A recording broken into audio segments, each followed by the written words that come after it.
Well, good morning. It is a delight to have you all this morning. I know that we have some family members that are coming in town, and so we want to welcome you. Let you know how much it means that you are with us and sharing your Christmas season with us. We are in the middle of a sermon series where we have been journeying through the Christmas story. There has been a person who's been watching online, and I got an email this week that said, "When are we going to get to Bethlehem?" Some of you might have felt that way. Well, today's the day. We are getting there. And there is a method to the madness in that Advent is a season of anticipation, of expectation.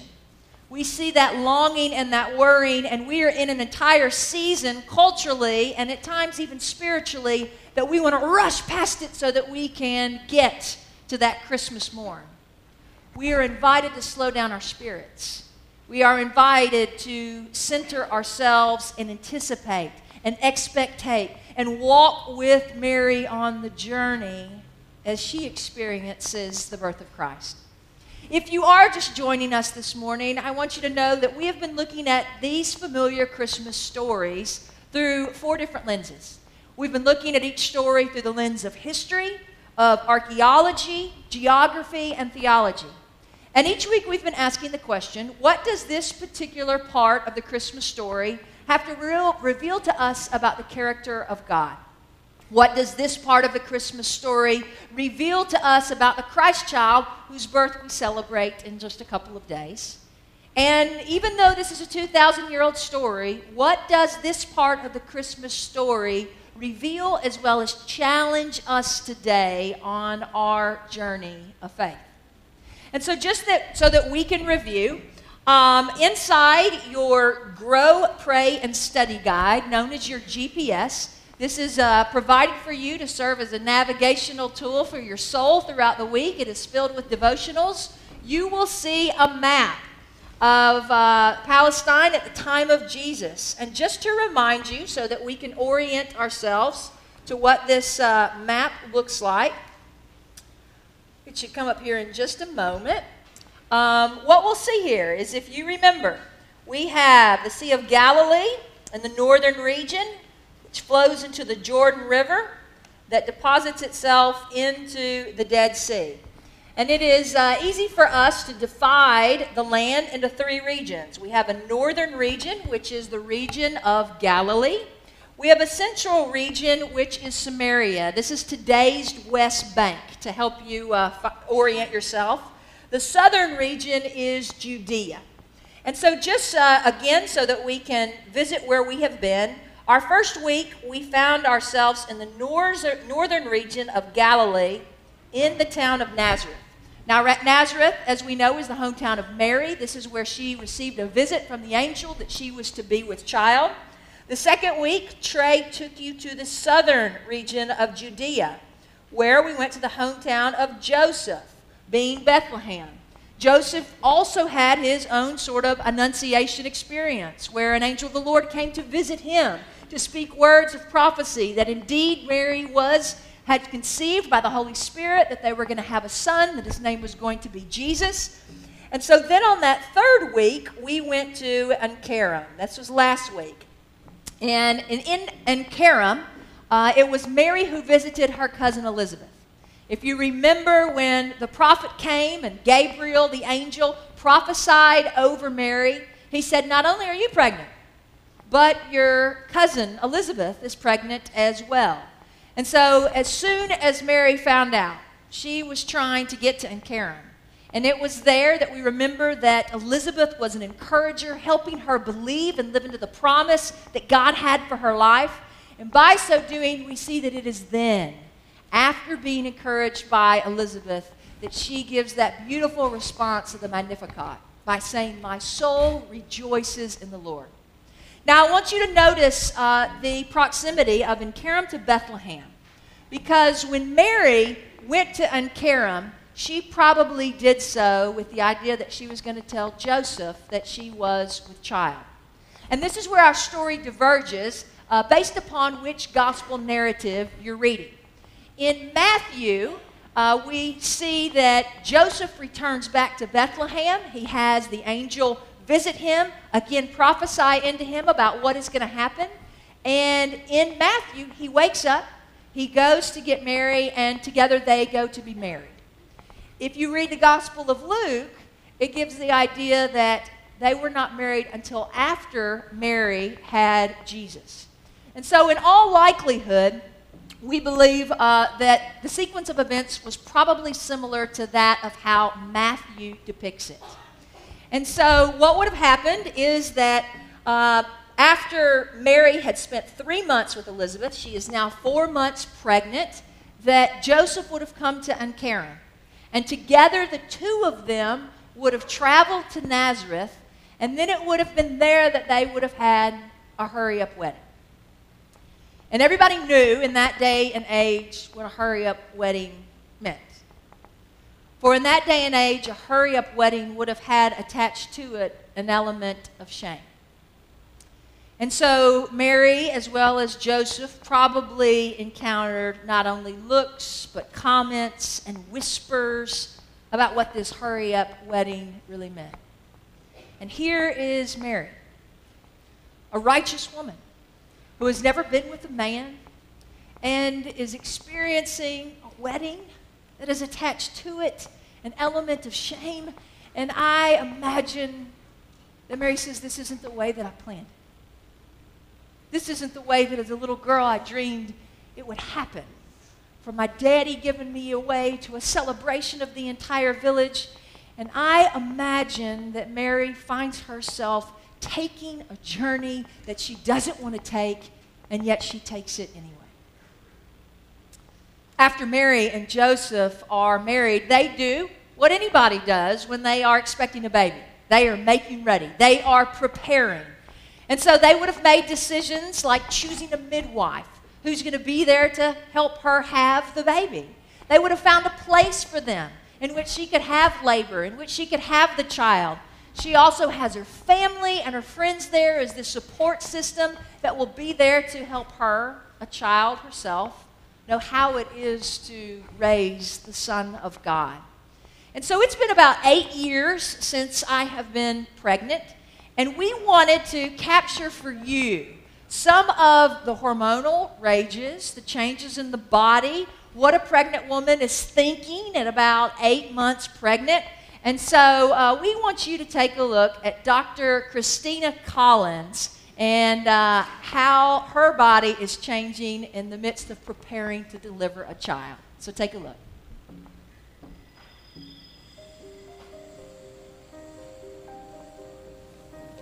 Our baby is due January 18th, 2013.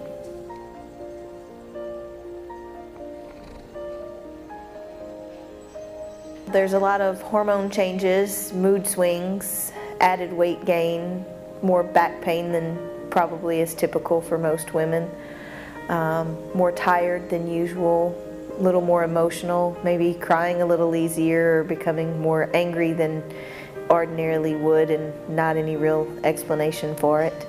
Your body's preparing to be able to feed the baby and to have the baby, so there's more aches and pains and just generalized discomfort. This morning's a good example. I was ready to go back to bed before I even left for work. Just getting dressed, I was like, okay, well, I'm done for the day. I'm ready to go back to bed now.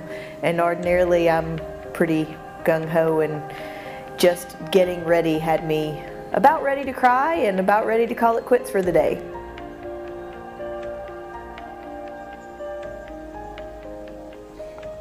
You know, we started planning the pregnancy, which I guess is a luxury Mary didn't really have. Deciding we wanted to have another baby, and then trying to prepare ourselves for that and making sure it was what God was calling us to do. And then started taking the prenatal vitamins and trying to take better care of myself so that my body would be healthy to carry the child. Then getting all the quote-unquote necessities together for a baby, the clothes and the diapers and the bottles and the pack and play and the baby bed and all of those things. I think that's one reason we get 40 weeks to prepare, is it takes a while to get there. And then the biggest challenge is finding the name, and you know, without an angel coming down and telling me what to name my child, we still haven't gotten one.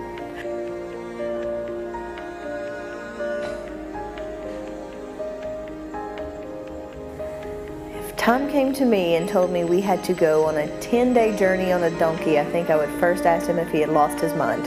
And I guess that is, you know, they typically took journeys on donkeys, but I don't even want to go on a 10-day journey in a utility sports vehicle where I can lay down in the back and take a nap.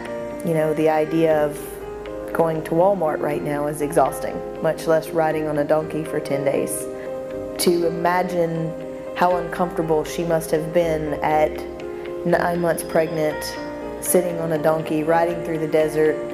You know, we don't hear a lot about what their sleeping arrangements were in these 9 or 10 days of traveling, but most likely on the ground, and it must have been extremely exhausting. And leaving her support system would have been extremely challenging as well. I mean, to imagine just picking up and going someplace new where I don't know anyone and I don't have any of the family and friends around to help either with the last couple of weeks of preparation before the baby or with the delivery itself or the first couple of weeks after the baby has got to be scary. I mean, I could not imagine doing it, and this is baby number 3 with her first child and being so young. It must have been just completely overwhelming and frightening.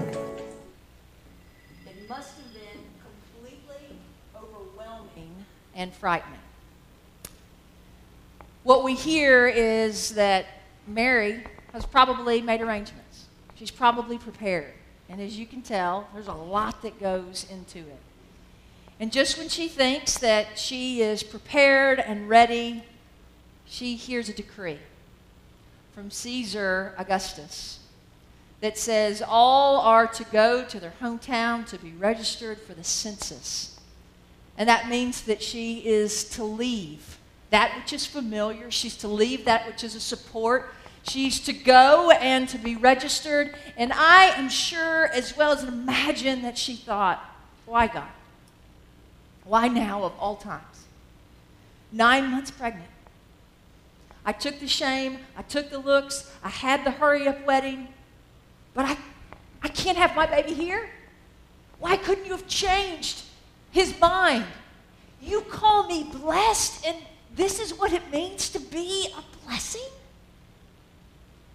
And I imagine that Mary finds herself taking a journey that she didn't want to take, and yet she's taking it anyway. Some scholars believe that when it came to taking this journey, that there were various routes that they could have taken. One of the routes that was very common during the time in which Jews specifically were traveling from the northern region of Galilee to the southern region of Judea was they would, I'm going to make it green for us so we can see, was that they would leave Nazareth, they would cross the Jordan River, and then they would head south following that Jordan River. They would cross around Jericho, where they would then go through Jerusalem and into Bethlehem. Now, what does this route avoid? Samaria. We know that the Jews hated the Samaritans. And they believed that if you came even in proximity with a Samaritan, that it would make you unclean. And so many Jews, when they traveled from Galilee, the northern region, to the southern region of Judea, this was a known route that they would have taken. Scholars believe that when it came to Joseph and Mary, that they probably took a different route. And we come to this conclusion on a couple of different reasons. One is that Josephus, a first-century historian, knew that during the time of festivals that going through the center of the land was a common practice. There is a precedent that we already know of that has been set. The second reason that scholars think that Mary and Joseph took a different route is because taking that green route adds 20 additional miles to the journey. 20 additional miles. We already know that from Nazareth to Bethlehem, it's going to take a 10-day journey. If you are 9 months pregnant, you want to take the most direct route. And adding 20 miles onto the journey would have added an additional 2 days. So they believe that more than likely a different route was taken. Also, the third reason that a different route is believed to be taken is that in order to go outside of the region, avoiding the people of Samaria, you have to have some beliefs and some thoughts about them as outsiders. And oftentimes we miss in the gospel, but as early as John 4, it is Jesus who goes straight into the heart of Samaria. Now, it's something powerful that is conveyed to us when the Son of God goes straight to the heart of those that are oftentimes ostracized and dismissed and considered as outcasts, and yet moves to the very heart. And if you remember the conversation, meets a woman at a well and says, if you knew who it was that you were talking to, you would ask for water and I would give you living water and you would never thirst again. And from that conversation, Jesus sends out the first missionary that is a Samaritan to all the people to proclaim of the good news. Where do you think Jesus learned how to treat the Samaritans? Where do you think he learned how to look differently? That some people are not outcasts, and some are in, and some are out, and some are good, some are bad, but perhaps from Joseph and Mary himself. The fourth reason for this route is one of a romantic nature, and that is that this route is known as the Way of the Patriarchs. And the route begins in Nazareth, moves through the Jezreel Valley. I'm going to try to make this a different color so y'all can see. It begins in Nazareth, moves through the Jezreel Valley, through Samaria. Again, they would have moved into Jerusalem, through Jerusalem, and to Bethlehem. Now, what we know about the Way of the Patriarchs is that as Mary and Joseph would have been walking this route, they would have been tracing salvation history from the beginning of time. And all along, Mary would have been holding the fulfillment of this promise, the fulfillment of this prophecy, the fulfillment of the salvation history of a passion for God, longing for his people to be made right, to be reconciled, to be brought in right relationship with them in such form and such fashion that in Bethlehem, in a manger, that there is the culmination of a promise for you and me in the form of Emmanuel, God with us. And so I want you to see some of the terrain as well as the route in which Mary and Joseph would have taken. You see here, this is known as the Mount of Precipice. And this is actually in Nazareth, looking down into the Jezreel Valley.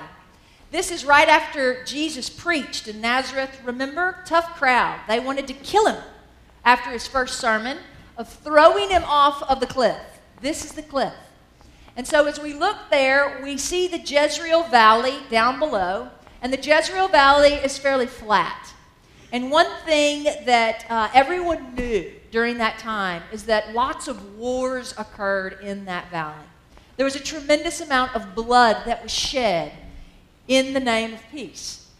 Now what is interesting is that Mary and Joseph would have descended the Mount of Precipice. They would have walked through the Jezreel Valley, and what Mary would hold in her womb is a baby that would grow, that would shed his own blood, that would have his blood shed as the Prince of Peace, as the Lord of Lords, as the King of Kings, so that you and I might know life and to know it abundantly as we are reconciled and forgiven by God.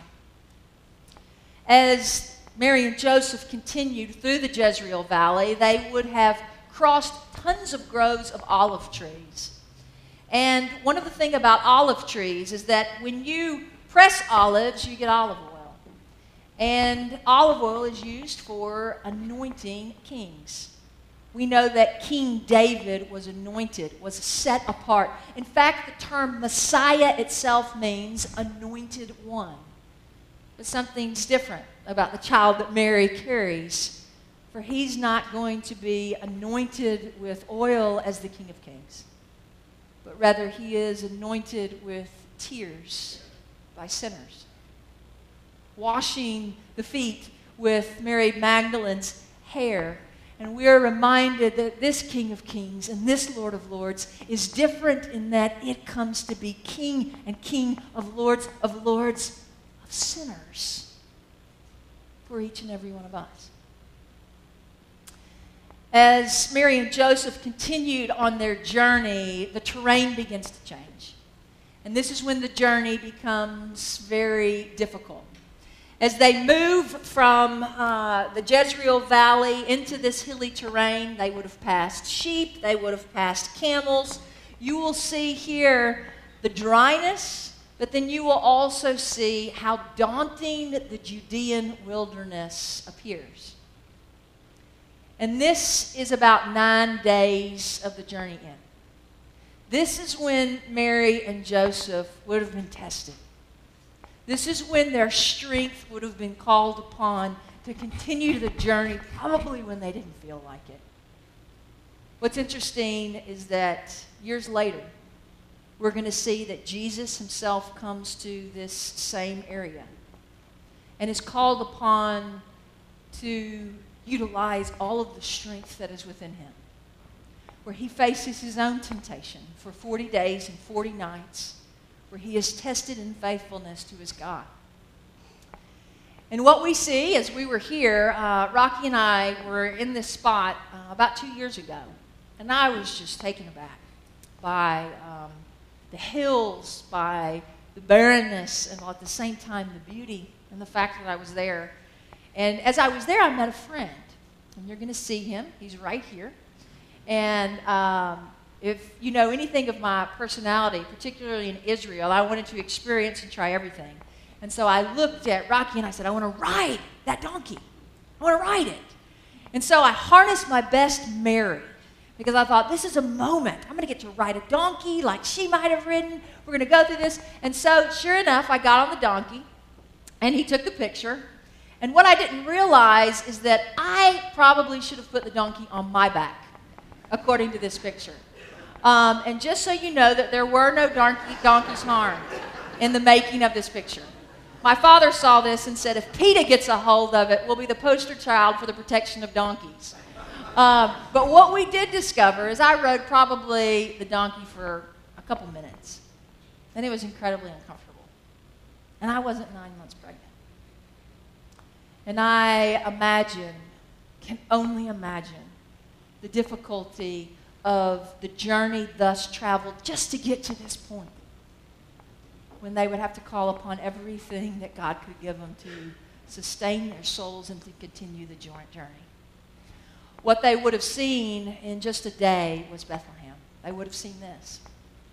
And so as they arrived into Bethlehem, contrary to popular belief, it wasn't that Joseph didn't make a reservation at the Holy Family Hotel. This is a real spot in Israel. If you go, this is not where the Holy Family was, okay? So do not believe that.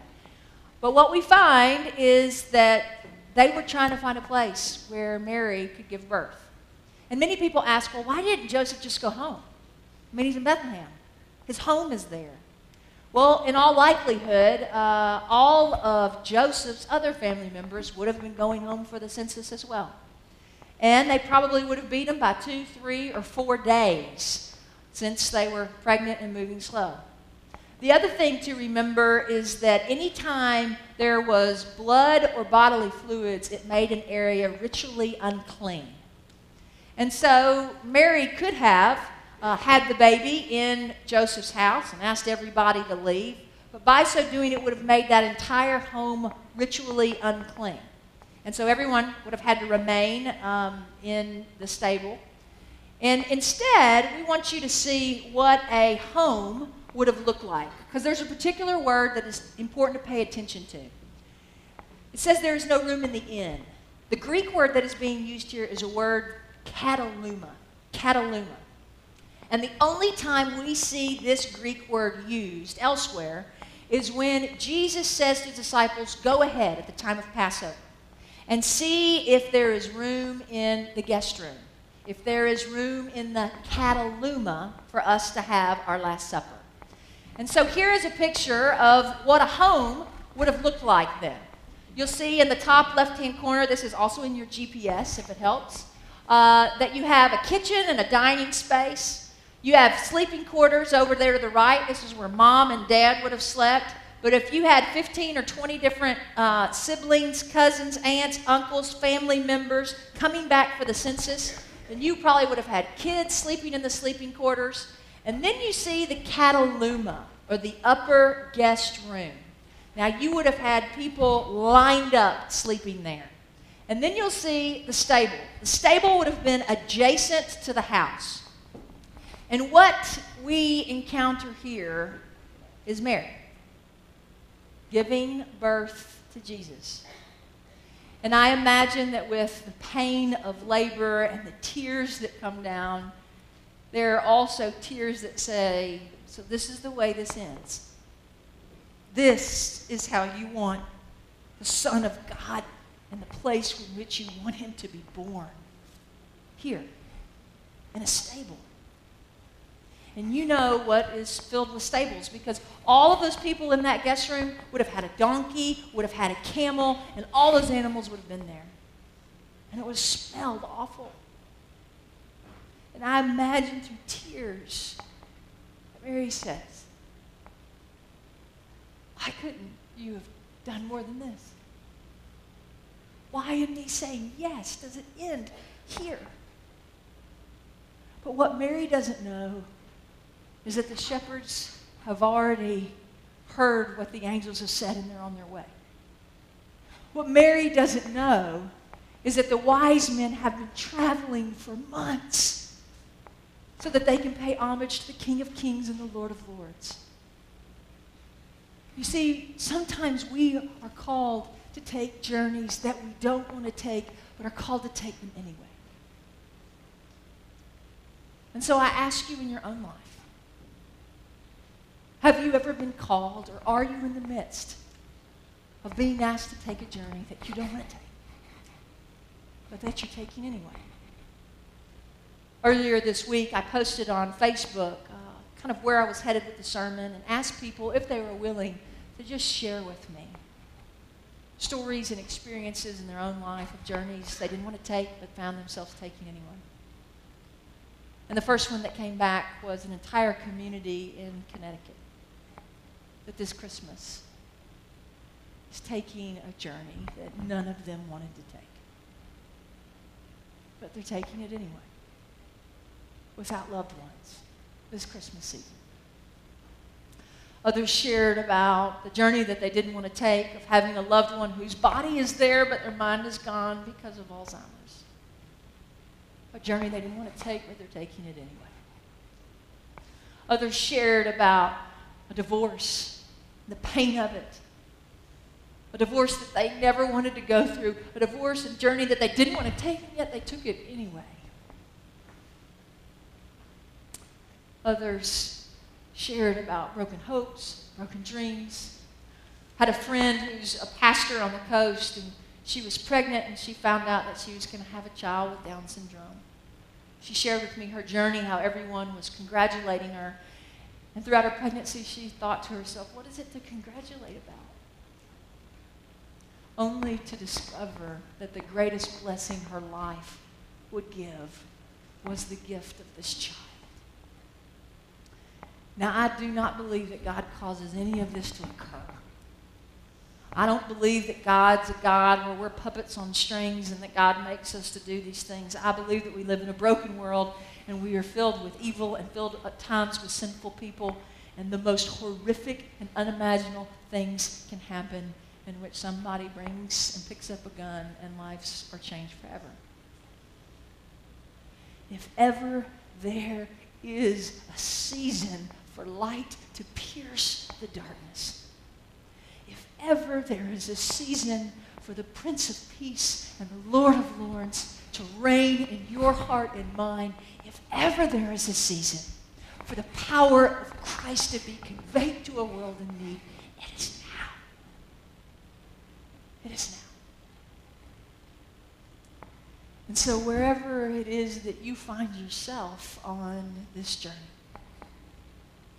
whether you are having to walk a journey that you don't want to take, but you're walking it anyway, what I want you to know is that God is with you.